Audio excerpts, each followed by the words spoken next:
On April the 5th, 2010, 29 miners lost their lives in the Upper Big Branch mine.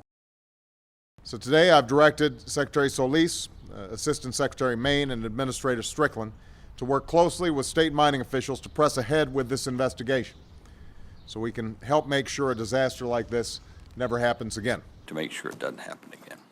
To make sure that an accident of this magnitude never happens again.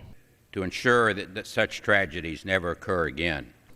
I hope and pray that we will never again endure a tragedy like the Upper Big Branch deaths, and I will work every day to make sure that we don't.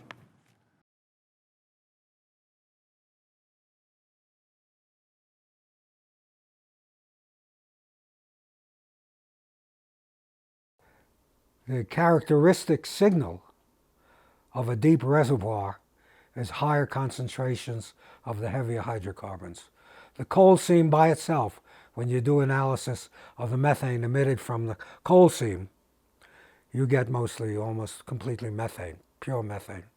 On the other hand, a reservoir of natural gas deep below the coal seam will give you typically a signature with much higher concentrations.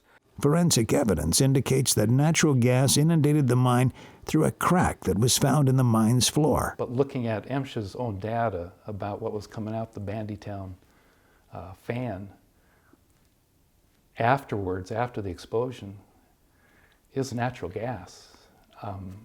And it seems to me that's a problem. Well, methane, you mean the methane? Methane and ethane, which is characteristic of natural gas and not is, coal bed. Okay. Yeah, coal bed methane, then they hit pockets of, I never heard that.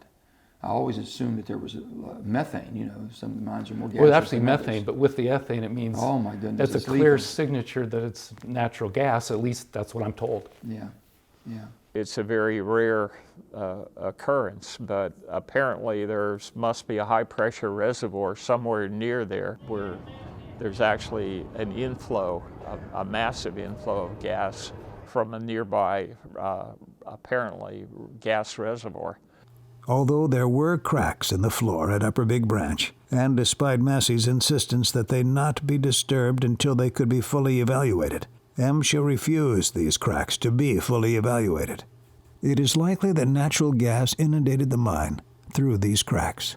If there's a failure of the strata, the natural gas reservoir at a high pressure, once the strata failed, would eject at an enormous amount. There'd be a huge disturbance.